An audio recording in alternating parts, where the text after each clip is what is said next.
শুভেচ্ছা। কেন মাথা নত করেননি, ক্ষমতা হারিয়েও কেন অপরাজেয় শেখ হাসিনা?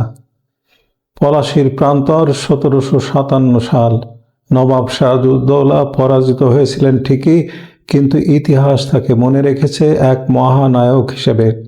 আজ যারা সেদিন বাংলার সাথে বেইমানি করেছিল, সেই মীর জাফরদের স্থান হয়েছে ইতিহাসের আস্তাকুঁড়ে। আজ ২৫০ বছর পর বাংলাদেশের রাজনীতিতেও কি ঠিক একই ইতিহাসের পুনরাবৃত্তি ঘটল?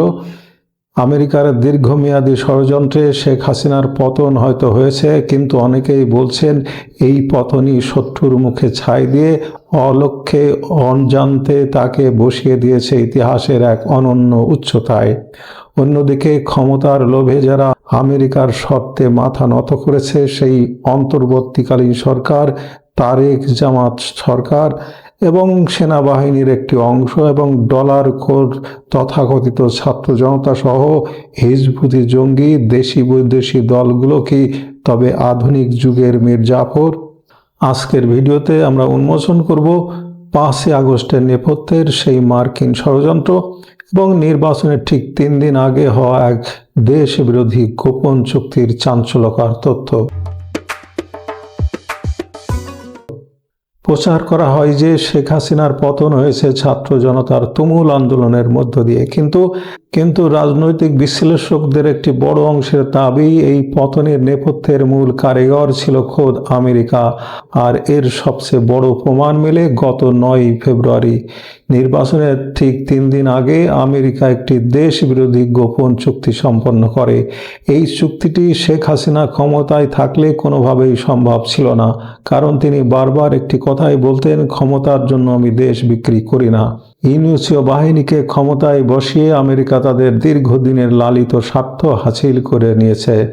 আর অভিযোগ রয়েছে বিএনপি, জামাত সহ অন্যান্য বিরোধী দলগুলো এতে সায় দিয়ে পুরোপুরি আমেরিকার বশ্যতা স্বীকার করেছে। এই যে দেশের স্বার্থ বিকিয়ে দিয়ে বিদেশিদের সহায়তায় ক্ষমতায় বসার স্বপ্ন, ভবিষ্যৎ প্রজন্ম এদেরকে ইতিহাসের মীর জাফর হিসেবেই মনে রাখবে নিশ্চয়। এখন প্রশ্ন হলো, আমেরিকা কেন শেখ হাসিনাকে সরাতে এত মরিয়া ছিল? এর উত্তর লুকিয়ে আছে শেখ হাসিনার অত্যন্ত সুকৌশলী ও ভারসাম্যপূর্ণ পররাষ্ট্রনীতির মধ্যে। সবার সাথে বন্ধুত্ব, কারোর সাথে বৈরিতা নয়। এই নীতির উপর ভর করে শেখ হাসিনা ভারত, চীন এবং রাশিয়ার সাথে একটি শক্তিশালী কূটনৈতিক বলয় তৈরি করেছিলেন। এই স্বাধীন পররাষ্ট্রনীতির কারণেই আমেরিকা বাংলাদেশে তাদের ভূ রাজনৈতিক টার্গেট কোনোভাবেই পূরণ করতে পারছিলেন না। আর এই কারণেই প্রায় ১ দশক আগে থেকেই হাসিনাকে সরানোর ছক কষা শুরু হয়। আমেরিকা জোরপূর্বক তাকে ক্ষমতা থেকে সরিয়ে প্রমাণ দিয়ে দিয়েছে যে মার্কিন আধিপত্যের সামনে তিনি মাথা নত করেননি।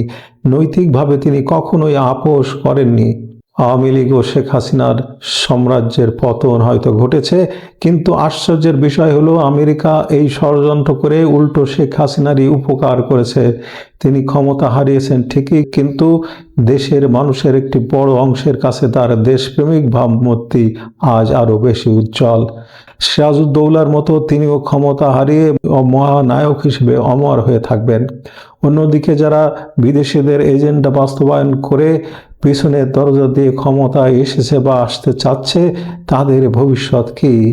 রাজনৈতিক বিশ্লেষকদের মতে এদের ভবিষ্যৎ অত্যন্ত অন্ধকার এবং খুব শীঘ্রই এরা প্রবল জনরোষের মুখে পড়তে যাচ্ছে।